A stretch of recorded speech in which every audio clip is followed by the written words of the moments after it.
The gathering hall of the Krell Empire swallowed sound like a cosmic void. Echoes climbed glass spires, vanished into ionic collectors, and left behind a silence swollen with hunger. Every species in attendance leaned forward as a massive iron cage descended, chains grinding above them like ancient gears shifting fate into motion. Inside the cage stood a human girl, 8 years old, small, thin, hands pressed against bars that towered above her. Dust smeared beneath her palms where the metal had not been cleaned. Her name was Mera Solen, property to some, a curiosity to others. To the Krell, she was entertainment. She had been kept by the Empire for 3 long cycles. She learned to stand when bells rang, to kneel when handlers barked, to cry only when no one watched. Tonight, her tears had dried long before she reached the arena floor. The cage hit metal with a heavy clang. Bars folded outward like jaws releasing prey. Thousands of eyes glittered in the dark, scaled, crystalline, furred, armored, all leaning forward with bated breath. Commander Zixter watched from his jagged throne of bone and obsidian. 6 eyes angled downward, his mandibles tapping with mechanical precision. Behold the human spawn. His voice echoed through the hall, cruel and amused. A species that claims the stars. Soft, breakable. Tonight, we prove their insignificance. A thunderous roar answered him, not from beasts, but from the crowd. Hunger, not applause. The far side of the arena opened with a hiss of ancient machinery. The sound vibrated through the floor, rattling bones and armor plates.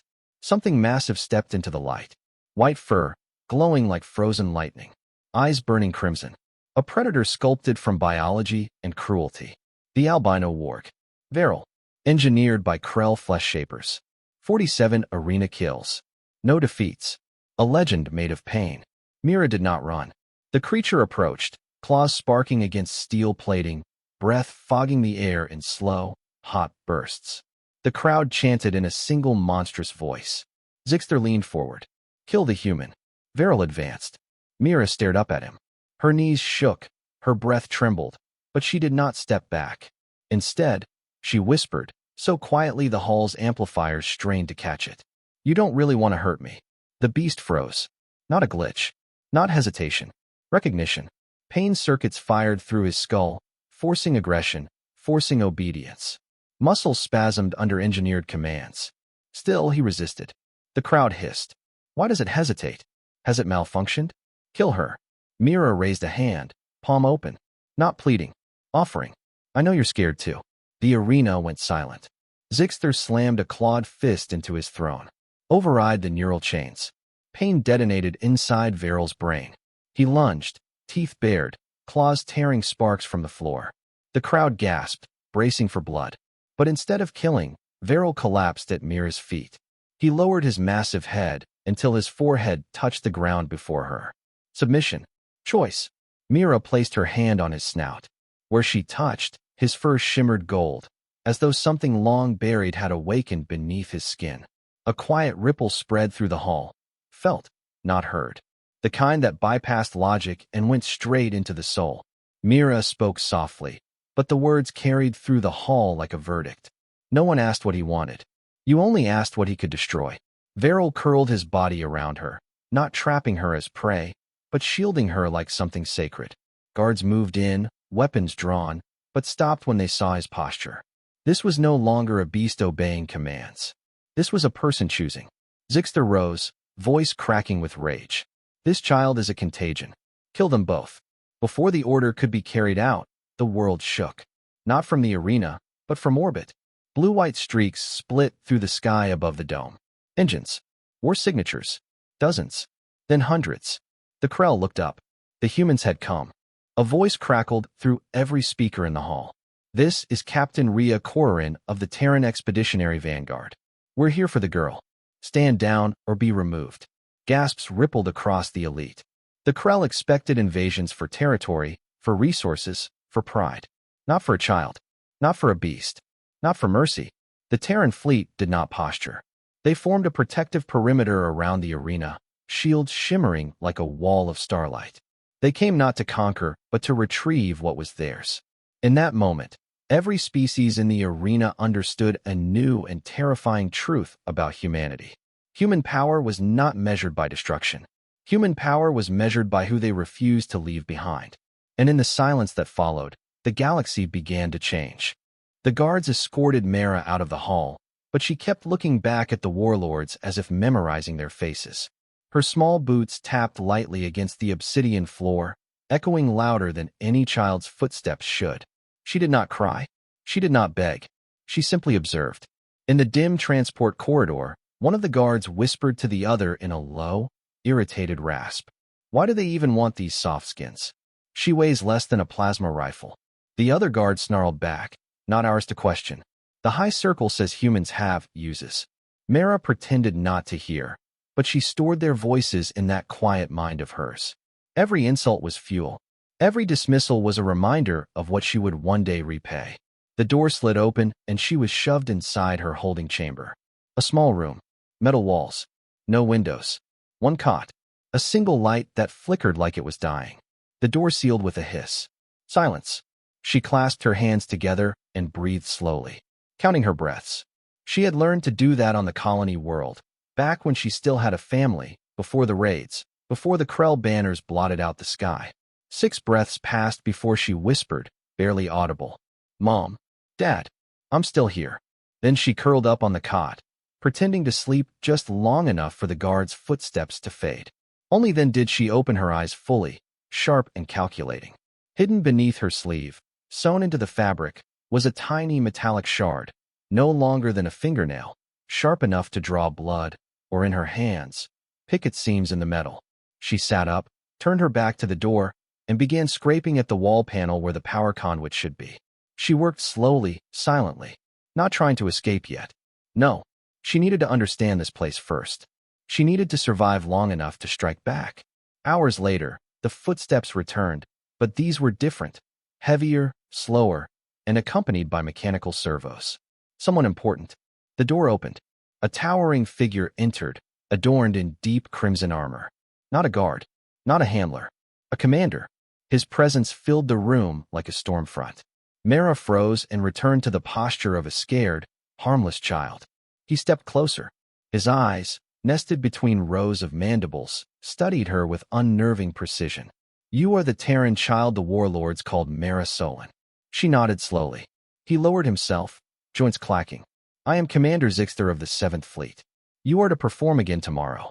Fail, and your life ends. Succeed, and perhaps you are granted a longer existence. Mera looked up at him, eyes glistening just enough to appear afraid but not broken. Am I just a toy to you? She asked. Zixter leaned in, expression unreadable. No, you are prey. Prey teaches the hunters to become stronger. He turned to leave. The door began to shut. Mera spoke softly, but loud enough to ensure he heard. Hunters grow complacent when prey stops running. He paused mid-step.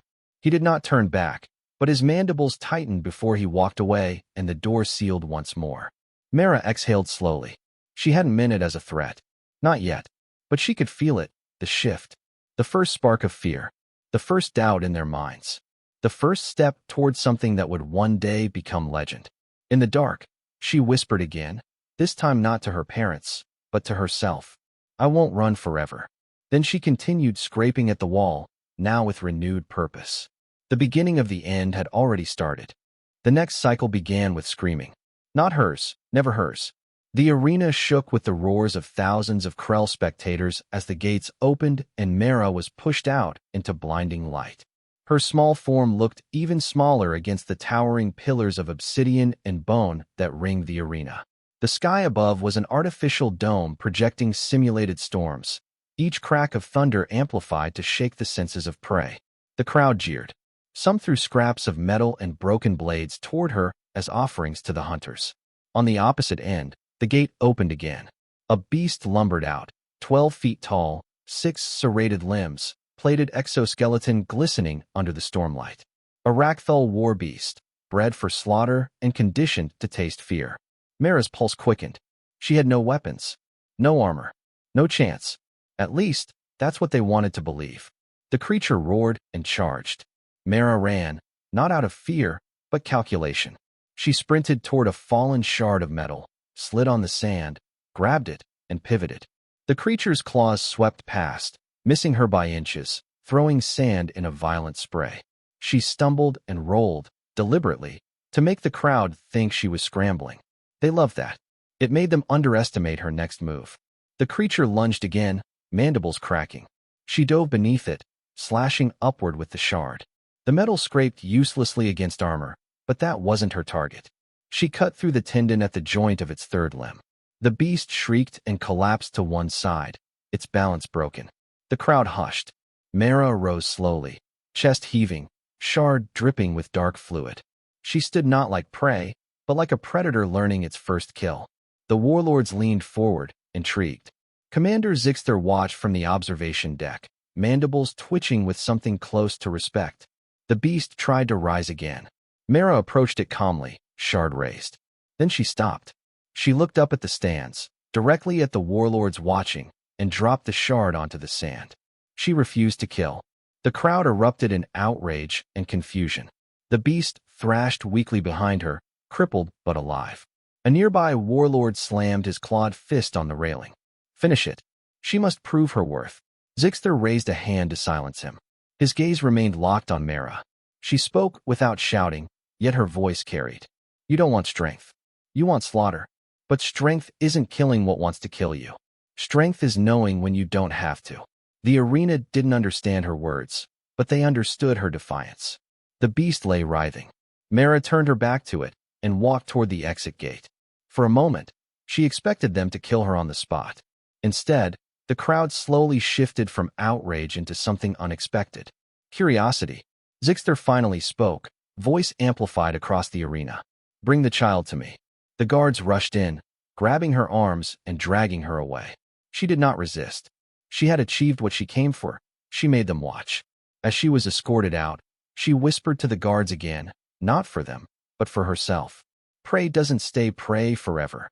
The corridor grew darker and darker until only torchlight remained. The walls were decorated not with banners of conquest, but with skeletal remains of other species, creatures who had failed to survive. Ghosts of their empire's appetite. This was their pride. She planned to turn it into their shame. Eventually, she was thrown to her knees before Zixter in a private chamber. He dismissed the guards with a gesture, leaving them alone in a silence thick with unspoken tension. Zixter crouched to her height. You refuse to kill. Mera looked up, defiant. I refuse to kill when you want me to. His mandibles twitched, intrigued. You believe yourself noble. No, she said, voice soft but sharp. I believe myself free. A long pause. Then, unexpectedly, Zixter laughed, not cruelly, but genuinely, like a warrior recognizing a worthy rival. You are dangerous, he said. They dragged Mera deeper into the fortress, past the arena levels, and into corridors rarely seen by slaves or spectators.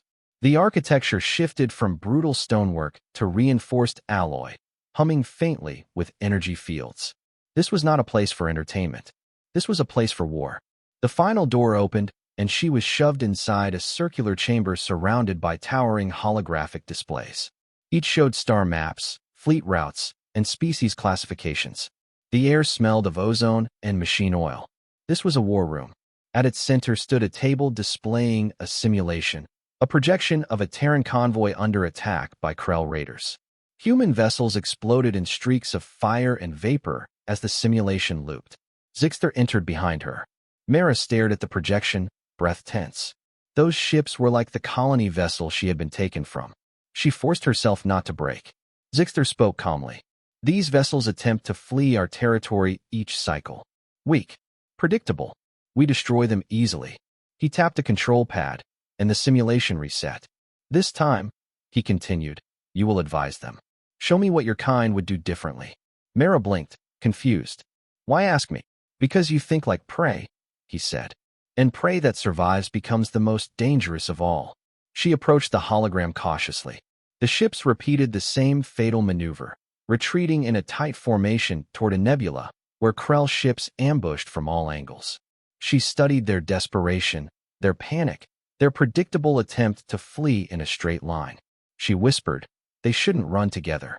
Zixter's mandibles clicked. Explain. She rewound the simulation, adjusting the formation manually. The Terran ships now split into 3 vectors, scattering unevenly. Not to flee, but to force the attackers to divide.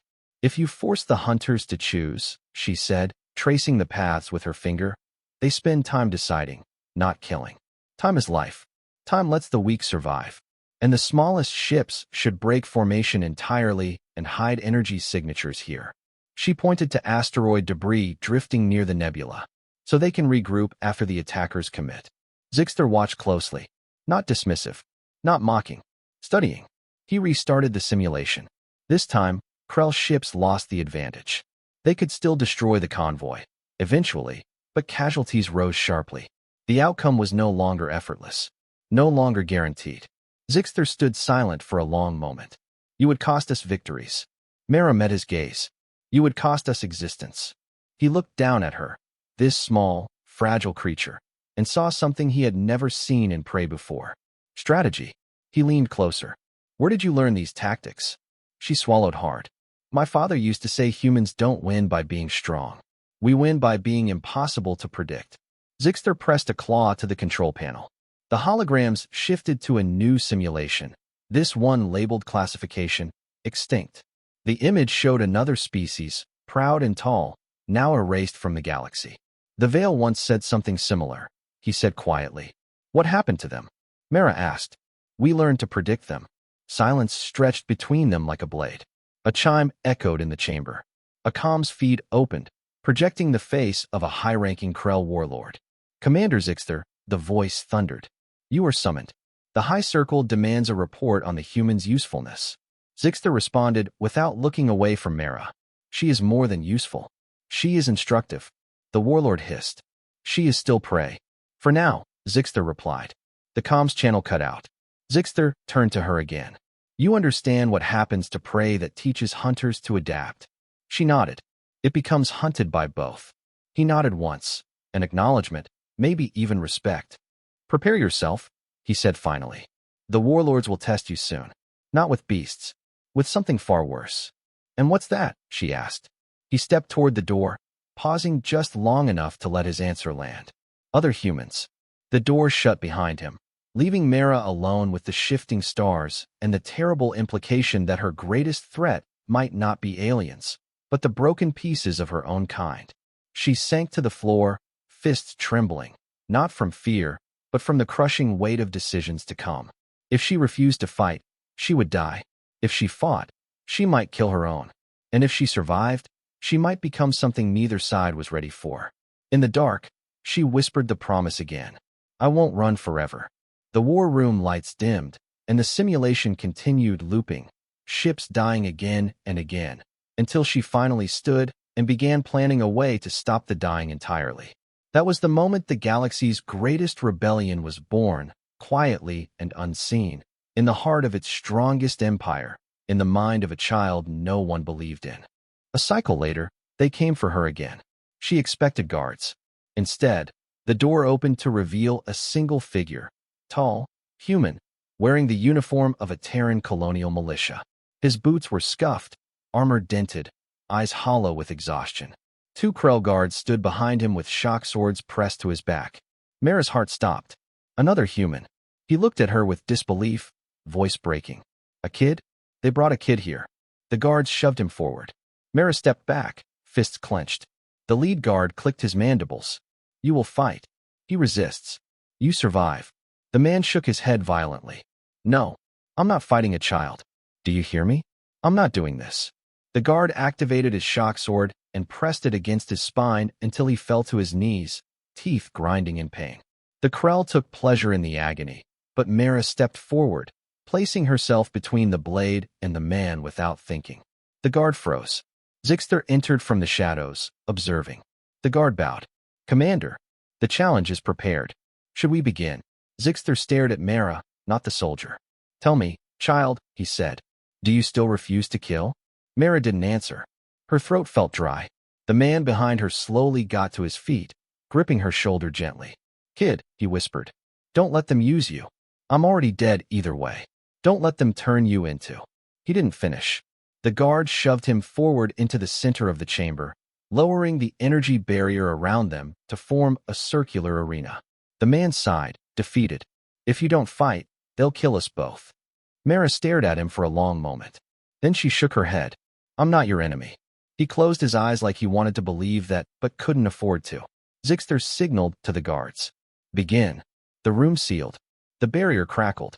The man looked at Mera one last time and charged. Not to kill her. To knock her aside and break the barrier. He rammed into the wall, electricity bursting across his armor, sending him flying backward. He hit the floor hard, twitching from the surge. The Krell laughed softly. Mera knelt beside him, hands shaking. Stop. You'll die. He winced but forced himself upright, voice hoarse. Better that than hurting you. Zixter watched them with unsettling stillness. Mera stood and faced the commander. Her voice was razor-thin from anger. This isn't a test of strength. This is a test of loyalty. Zixter's eyes narrowed. Correct. Obedience is the foundation of every empire. Mera stepped between the soldier and the guards once more. Then I fail. The room went silent. Zixter approached slowly, towering over her, his shadow enveloping her entirely. The guards tensed, waiting for the execution order. Instead, he spoke softly. Then why block the blow? Why protect him? Why fight at all if you refuse the purpose? She looked him directly in the eyes. Because I don't obey your rules or his. I choose. Something shifted in Zixter's posture. Something subtle, almost reluctant admiration. The human soldier struggled to his feet again, leaning heavily on the wall. Listen, whoever you are, if you get a chance to escape, you take it. Don't come back for me. Mera turned her head slightly toward him, but didn't look away from Zixter. That's the difference between us, she said quietly. Humans don't leave people behind. The soldier laughed once, broken, tired, disbelieving. But somewhere in that laugh was a spark. Zixter finally turned away. Enough. The circle will judge her defiance. The barrier dropped. Guards moved in. But now, for the first time, they didn't grab her like an object. They approached her like something dangerous. As they escorted her away, she looked back at the soldier. He raised his hand weakly, a silent promise that if he lived, he would remember this moment. The doors shut. Mera walked deeper into the heart of the Empire, no longer a child lost in a foreign world, but the beginning of a fracture inside an unbreakable machine. In a quiet voice, barely above breath, she repeated her vow, not as hope this time, but as prophecy. I won't run forever. And somewhere far beyond the Empire's borders, on scattered worlds still free, humanity had no idea that its future was being rewritten by a child standing alone in the belly of its conquerors. The next day, the arena doors opened again. Mera stepped out, her jumpsuit ragged, hair tousled, eyes sharp. The crowd roared, expecting fear, expecting the small human to tremble and scatter. But she didn't. She moved with the quiet certainty of someone who had already survived what they thought was impossible. Veril was there. His massive white form glimmered in the artificial lights of the dome. He didn't growl. He didn't lunge. He simply stood behind her, a living shield, crimson eyes glowing softly instead of raging. He had waited. He had chosen. Zixter leaned forward from his throne. Today, he said, the child faces the Empire's finest gladiator. A Krell champion stepped into the arena, a creature of muscle and engineered steel, taller than any warrior Mera had ever seen, armor lined with neural disruptors and vibroblades. Its gaze locked onto her. Its claws scraped the floor. The audience leaned in, hungry for carnage. Mera raised a hand. Stop. The word floated across the arena. The crowd hesitated, confused. Was this a trick? A signal? The champion snarled but did not move. Veril shifted slightly, ears forward, sensing her calm. I don't want to fight, she said. No one asked you what you wanted, either. You were shaped to kill. But killing isn't the only choice. The Krell champion faltered. Something unprogrammed flickered across its eyes. The audience hissed. Zixter slammed his arm on the throne. Attack. Obey. Do it now. The champion raised its claw, then froze. Mera stepped forward slowly, hand outstretched.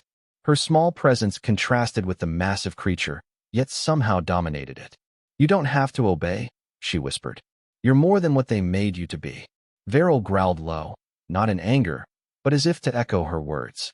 The champion's neural stimulants reacted violently, forcing spasms of rage, but the creature hesitated, its instincts colliding with an unfamiliar thought.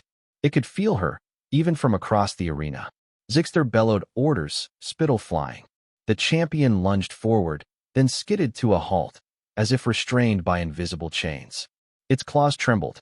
Its armor sparkled under the lights. The audience gasped. Mera approached the champion, voice soft and deliberate. "Look at me. You are not a weapon.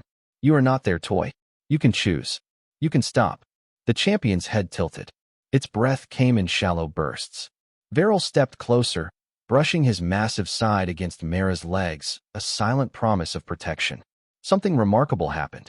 The champion knelt, not because it had been struck or subdued, not because it feared death, because it had recognized a choice, a possibility the Krell had never programmed into it. The arena was silent. Thousands of spectators blinked. Centuries of empire, and none had seen such defiance, such control, such power. Zixter's claws dug into the throne. Rage warred with awe. "Impossible," he hissed. "It is obeying a child?" Mera looked up at him, calm, unwavering. "No, it's choosing." Across the arena, Veril lowered himself onto one knee. His forehead brushed the floor, a signal of submission, but not to her. It was a symbol of understanding, a recognition that what had been forced upon them could be undone. The crowd shifted uncomfortably. The lesson was undeniable. Power was not merely in destruction or obedience. Power could live in restraint, in choice, in empathy. Zixter roared and ordered the guards to seize her. They stepped forward, but Veril moved first, massive forepaw planted firmly on the arena floor between Mera and them. Not a strike, not aggression, just protection. The guards faltered, unsure if they could cross him without risking their own lives. At that moment, the sky above the arena split with streaks of light. A fleet appeared, precision and firepower hidden within disciplined calm. Terran ships, long thought distant, arrived in perfect formation, shields blazing, engines silent yet unyielding. A voice carried across the speakers, amplified and clear. "Commander Zixter, the human child is under Terran protection. Stand down." The Krell faltered. Never had they been confronted with compassion backed by force. Their hubris had left them blind to a strategy they could neither predict nor counter. Mera stepped back, hands resting gently on Veril's glowing fur. He rose, massive and luminous, a living monument to choice, as the Terran forces secured the arena. The Krell hierarchy scrambled, their plans unraveling in real time. For Mera, this was not victory. It was survival, and the galaxy would never look at humans the same way again. The arena was silent once the Terran ships' shields flared. The crowd stared, unsure whether to cheer, hiss, or flee. Zixter's 6 eyes narrowed, mandibles clicking in disbelief. His throne no longer felt like a throne. It was a cage for him as much as her. Mera stepped forward, small but unshakable, hand on Veril's massive snout. His fur shimmered gold where her fingers touched, a visible pulse of resonance that no Krell technology could measure. Across the stands, whispers spread like wildfire. A child had turned their champion into a protector. A single human hand had undone decades of fear and obedience. The concept was inconceivable, and yet undeniably real. Zixter bellowed orders. "Seize them. Destroy the intruders. Bring her back." The Krell guards moved, but Veril planted himself between Mera and the approaching forces. The arena vibrated with his growl, low and controlled. He wasn't attacking, but no Krell dared cross him. The prestige of their empire could not overcome instinct, not when a being trained to kill had chosen restraint. From orbit, the Terran fleet's arrival had been timed to perfection. Fighter wings descended in arcs that cut Krell lines of fire. Pulses struck weapons systems, disabling rather than destroying. They were not there to slaughter, they were there to extract. A voice boomed from the flagship's comm system. "Mera Solen, you are safe. Step onto the extraction beam." She looked at Veril, his head tilted, eyes glowing. His understanding was complete. She reached up and touched his ear, whispering, "It's time to go." The wolf stepped aside, allowing her passage. She activated the extraction signal, feeling the hum of energy wrap around her like a warm blanket. The crowd gasped as she began to rise, slowly, suspended in light. Zixter's mandibles clicked uncontrollably. "Impossible. She cannot escape." But the reality unfolded before him. Mera, small human girl, floated above the arena floor, flanked by a beast the Krell had forged to kill, now calm and luminous at her side. Their ascent was deliberate, commanding, unassailable. The Krell hierarchy scrambled. Debates erupted among warlords, merchants, and flesh shapers. No one had prepared for a child to wield this kind of influence, to wield it without anger, without weapons, without cruelty. Terran ships formed a protective halo around the extraction beam. Shields shimmered and flickered as Krell attacks met resistance. Within moments, Mera and Varel were aboard a Terran carrier, safe from immediate danger, but not yet free from the implications of what had happened. Mera sank to the deck, exhausted but alert. Varel lowered himself next to her, massive head resting across her knees. She stroked his fur, feeling the warmth, the life, the sentience she had restored. A Terran officer approached, expression tense but awed. "Commander, what we witnessed, the child She did what humans do best," Mera interrupted softly. "We survive. We protect. And sometimes, we show others they can choose to be more than what they are told to be." The officer blinked. She calmed a war beast trained to kill, in front of the entire empire? Mera nodded. Not calmed. Reminded. We aren't born to obey fear. We are born to be heard. Across the galaxy, the event spread instantly. Images from the arena were beamed into every corner of known space. The video showed her small hand on Varel's snout, the golden shimmer in his fur, the Krell warriors frozen in shock. Everywhere, species reevaluated what they thought they knew about humans. Fear could not dictate terms. Violence was no longer the only language. Choice, empathy, resonance. These were weapons no empire had ever accounted for. Back on the Terran carrier, Mera leaned against Varel, letting herself breathe for the first time in cycles. Her mind was already moving forward, calculating, planning. This victory was not the end. It was the beginning. The galaxy had witnessed a child defy an empire and survive. That story would ripple far beyond the walls of the Krell, beyond fleets, beyond wars. And for Mera, the simple truth remained. She had not done this to be a hero. She had done it because she could, because she refused to run. "I won't run forever," she whispered again. And this time, the galaxy would listen. Word spread faster than any fleet could move. By the time the Terran carriers reached safe space, footage of Mera and Varel had ignited debate, outrage, and awe across hundreds of systems. Hollow channels replayed the moment over and over. A child's small hand resting on a massive beast, the glow of understanding in its eyes, and the Krell Empire's most feared commander rendered speechless. Across Krell space, elders, warlords, and merchants convened emergency councils. The Razor Guild's markets trembled. Flesh shapers argued over neural stimulation protocols while political advisors whispered warnings. If humans could alter the behavior of engineered warriors with a touch, what else could they do? Entire fleets had been trained to obey fear. Now that model was collapsing. Zixter's throne room was chaos. He sat in silence, claws dug into the obsidian armrests, eyes scanning reports that confirmed what he had seen firsthand. Prey had become power. Empathy had become a weapon. The rules of domination, long taken for granted, were no longer reliable.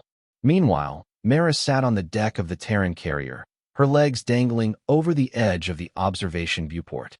Varel lay beside her, massive and still, watching the stars drift past. She could feel the pulse of the galaxy, the sudden shift in perception. Humanity had demonstrated a different kind of strength, and it was terrifying to those who relied solely on fear.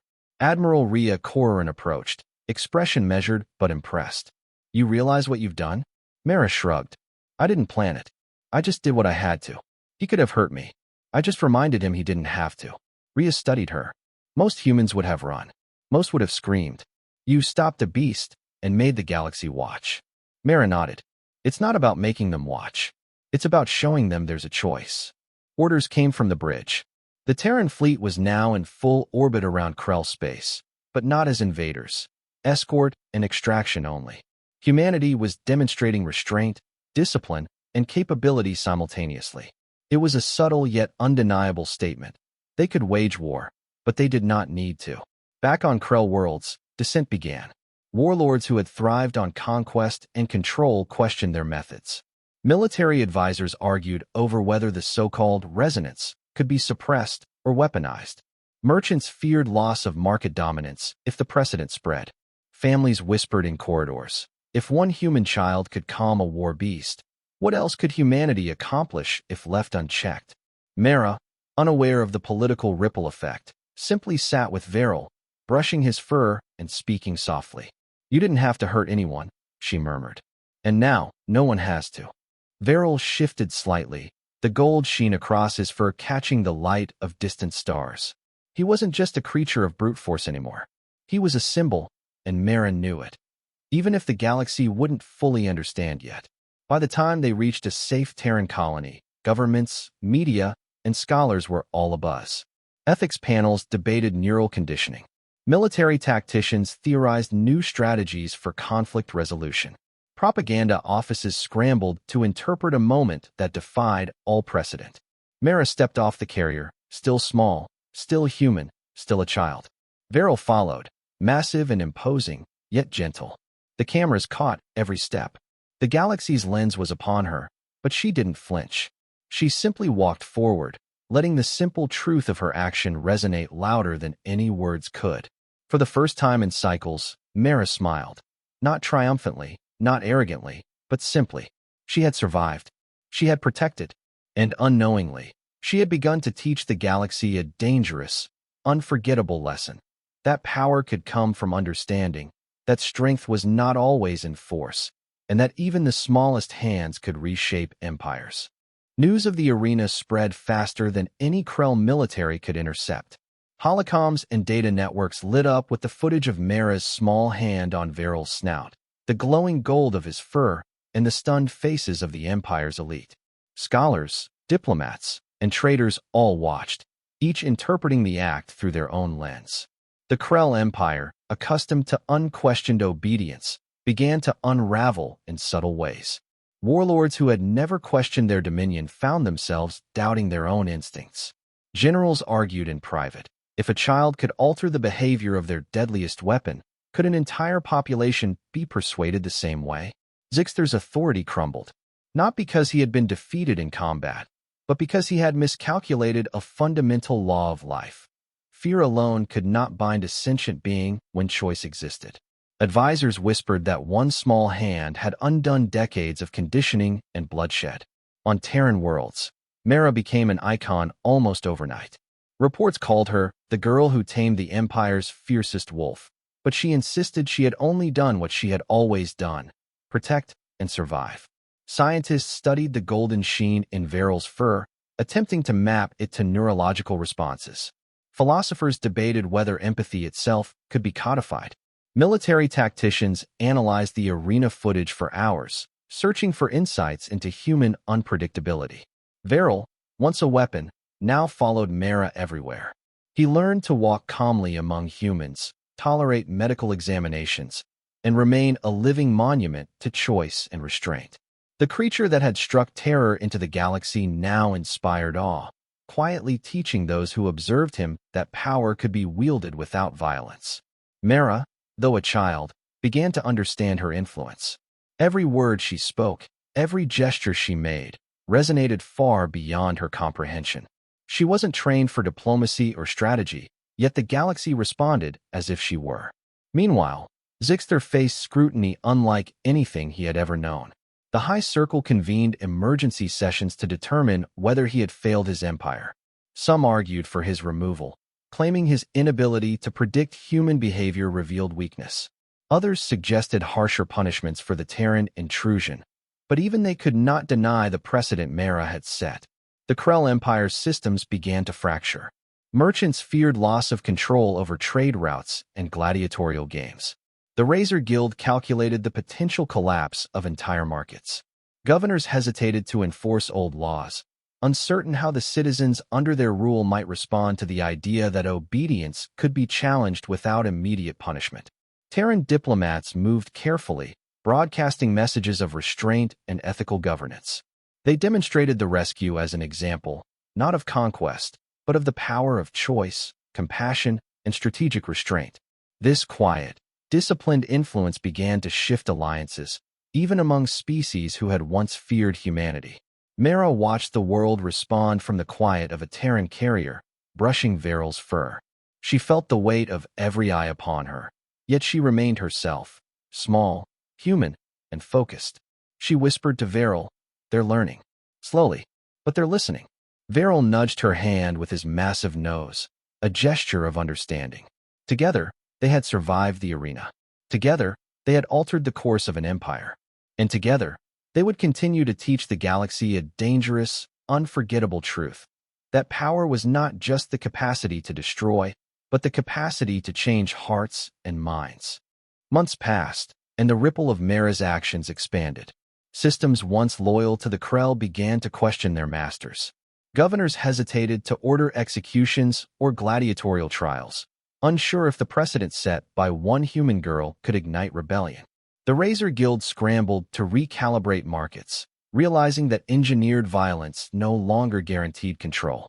Terran diplomats moved carefully. They broadcast footage of Mera and Veryl, not as propaganda, but as lessons. Humanity's restraint became an instrument of influence more potent than fleets or weapons. Across dozens of species, whispers spread. Perhaps obedience and fear were not the only paths. Perhaps choice could shape empires more than conquest. Mera herself remained remarkably grounded. She did not seek recognition. She spent her days studying the behavior of Veryl, noting the golden shimmer of his fur, how it flared when he made decisions independent of programming.